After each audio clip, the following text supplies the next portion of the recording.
নমস্কার বন্ধুরা, তোমাদের স্বাগত জানাই হেল্পিং নর্থ বেঙ্গল ইউটিউব চ্যানেলে। আজকে আমি আলোচনা করব পিপিআর পিপিএস নিয়ে। তোমরা যারা এনবিইউ এর অন্তর্গত বিভিন্ন কলেজে আন্ডার গ্র্যাজুয়েট প্রোগ্রামিংয়ে বিএ বিএসসি কোর্সে পড়ছো, অর্থাৎ FUY GP 4 year undergraduate programming পড়ছো, থার্ড সেমিস্টার এবং ফিফথ সেমিস্টার, তোমরা তো জানোই যে তোমাদের রেজাল্ট কিছুদিন আগেই প্রকাশিত হয়েছে। আর সেই রেজাল্টে তোমরা যারা সন্তুষ্ট নও, তোমরা অবশ্যই পিপিআর পিপিএস করতে পারো। হ্যাঁ, তবে পিপিআর পিপিএস করার জন্য তোমাদের ফিস দিতে হবে 100 টাকা করে প্রতি পেপারে। তোমরা পিপিআর পিপিএস করতে পারবে আগামী 24শে সেপ্টেম্বর থেকে, অর্থাৎ দুপুর 12টা থেকে 14ই অক্টোবর পর্যন্ত রাত 10টা।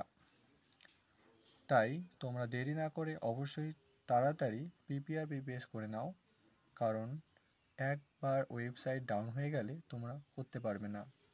আর হ্যাঁ, অবশ্যই চ্যানেলটিকে সাবস্ক্রাইব করবে নতুন নতুন আপডেট পাওয়ার জন্য।